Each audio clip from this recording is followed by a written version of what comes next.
পাহাড়ের সংঘাতের ঘটনায় জড়িত কাউকে ছাড় দেওয়া হবে না জানিয়েছেন স্বরাষ্ট্র উপদেষ্টা অবসরপ্রাপ্ত লেফটেন্যান্ট জেনারেল জাহাঙ্গীর আলম চৌধুরী।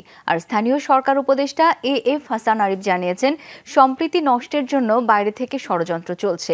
রাঙ্গামাটিতে মতবিনিময় শেষে এই আহ্বান জানান তারা। এদিকে ৩ পার্বত্য জেলায় চলছে ৭২ ঘণ্টার সড়ক ও নৌপথ অবরোধ। পাশাপাশি রাঙ্গামাটিতে অনির্দিষ্টকালের পরিবহন ধর্মঘট চলছে। শ্রীলঙ্কা আবারও রপ্তানিতে শীর্ষে। কয়েকদিন ধরেই সংঘাতে অশান্ত পার্বত্য চট্টগ্রামের খাগড়াছড়ি। রাঙ্গামাটিতেও হয়েছে সহিংসতা, পাল্টাপাল্টি হামলা, ভাঙচুর, অগ্নিসংযোগে ক্ষতিগ্রস্ত বাড়িঘর, ব্যবসা প্রতিষ্ঠান, আতঙ্কে স্থানীয় বাসিন্দারা। ৩ দিনে ৪ জনের মৃত্যু ও অস্থির প্রেক্ষাপটে পার্বত্য অঞ্চল সফরে যান সরকারের ৩ উপদেষ্টা সহ প্রতিনিধি দল। প্রথমে তারা রাঙ্গামাটিতে মতবিনিময় করেন রাজনৈতিক দল ও বিশিষ্টজনদের সাথে। কয়েক ঘন্টা আলোচনা করেন তারা। পরে উপদেষ্টারা জানান পাহাড়ের সংঘাতে জড়িত কাউকে ছাড় দেওয়া হবে না, গঠন করা হবে তদন্ত কমিটি। সবাইকে সম্প্রীতি রক্ষার আহ্বান জানান তারা। উচ্চ ক্ষমতা সম্পন্ন একটা তদন্ত কমিটি গঠন করব এবং এটা আমাদের সহকর্মীদের সাথে আলাপ করার পর।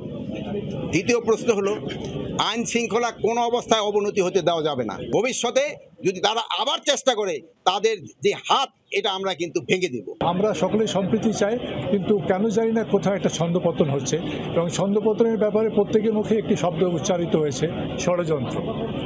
যে বাইরের থেকে একটা যেন ষড়যন্ত্র করা হচ্ছে। দুপুরের পর রাঙ্গামাটি থেকে মতবিনিময়ের উদ্দেশ্যে খাগড়াছড়ি রওনা দেন তারা। এদিকে হামলার প্রতিবাদে যুগ্ম ছাত্র জনতার ব্যানারে ৩ পার্বত্য জেলায় সকাল থেকে শুরু হয় ৭২ ঘণ্টার অবরোধ। কর্মসূচির সমর্থনে খাগড়াছড়ির দীঘিনালা সড়কে বিক্ষিপ্তভাবে পিকেটিং হয়েছে। এছাড়া গাড়ি পোড়ানোর প্রতিবাদে রাঙ্গামাটিতে অনির্দিষ্টকালের পরিবহন ধর্মঘটে নামে শ্রমিকরা। এতে ছাড়েনি দূরপাল্লার গণপরিবহন, বিপাকে যাত্রীরা, আটকা পড়েন পর্যটকরাও। ওদের কারণে আমরা গাড়ির কষ্ট আছে, গাড়ি চলতেছে না, বৃষ্টি সব ভেঙে ফেলছে।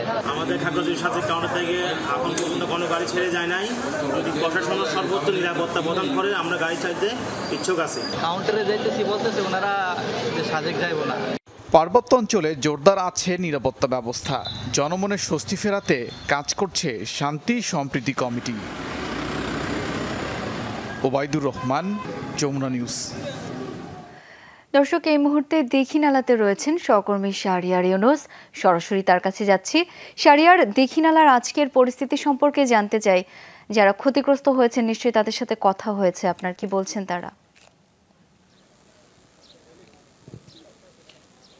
শাওন, দীঘিনালায় যে লার্মাইজ করে যে আগুনে পুড়েছে যে ব্যবসা প্রতিষ্ঠানগুলো, সেখানকার ক্ষয়ক্ষতি হয়েছে অনেক। এবং এই যে বাজারের যে যে বাজারটা আপনাকে দেখানোর চেষ্টা করছি, এইখানে শতাধিক ব্যবসা প্রতিষ্ঠান রয়েছে। এটি অনেক পুরনো একটি বাজার এবং কেউ কেউ এখানে ৩০ বছরেরও অধিক সময় ধরে ব্যবসা বাণিজ্য করছেন। এই পুড়ে যাওয়া বাজারটিতে আপনার পাহাড়ি বাঙালি উভয় মিলেই মূলত সমানভাবে ব্যবসা করে আসছেন দীর্ঘদিন ধরে এবং তাদের মধ্যে একটি সম্প্রীতির বন্ধন, একটা সৌহার্দ্যপূর্ণ একটা পরিবেশ ছিল। সেটা আমরা এখানে ক্ষতিগ্রস্ত এলাকা পরিদর্শন করে দেখতে পেয়েছি এবং এখানকার যারা ক্ষতিগ্রস্ত ব্যবসায়ী রয়েছেন তারাও আমাদেরকে বলছেন যে তাদের মধ্যে আসলে দীর্ঘদিন ধরে একটা ব্যবসায়িক সুসম্পর্ক রয়েছে এবং খুব সাম্প্রদায়িক সম্প্রীতির মাধ্যমেই তারা এখানে ব্যবসা বাণিজ্য করছেন। কিন্তু এখন যে আগুনে পুড়ে ক্ষতি হয়েছে তাতে কিন্তু উভয়ই কিন্তু ক্ষতিগ্রস্ত হয়েছে এবং উভয়ই চাচ্ছেন যে তারা যে ক্ষতির পরিমাণটুকু হয়েছে সেটিতে তাদের মধ্যে একটু দুঃখ কষ্ট তাদের মধ্যে দেখা যাচ্ছে এবং তারা বলছেন যে এই ধরনের ক্ষতির সম্মুখীন হবেন, এই ধরনের ক্ষতিগ্রস্ত হবেন, এটা আসলে তাদের মধ্যে কখনোই ধারণার মধ্যে ছিল না, যেহেতু একটি সম্প্রীতির বন্ধনের মধ্যে দিয়ে এখানকার ব্যবসা প্রতিষ্ঠানগুলো তারা পরিচালনা করছেন। এখন এই পুড়ে যাওয়া মার্কেটটিতে আসলে উভয়ই ক্ষতিগ্রস্ত হচ্ছে এবং তারা এখন দাবি করছেন যে মূলত তাদেরকে সহায়তা করে যদি বাজারটি পুনরায় চালু করা যায় তাহলে তারা আবার মিলেমিশে ব্যবসা বাণিজ্য করবেন এবং একই সাথে এখানকার যে একটি সুন্দর পরিবেশ ছিল, সম্প্রীতির পরিবেশ ছিল, সেটি তারা ধরে রাখতে চান।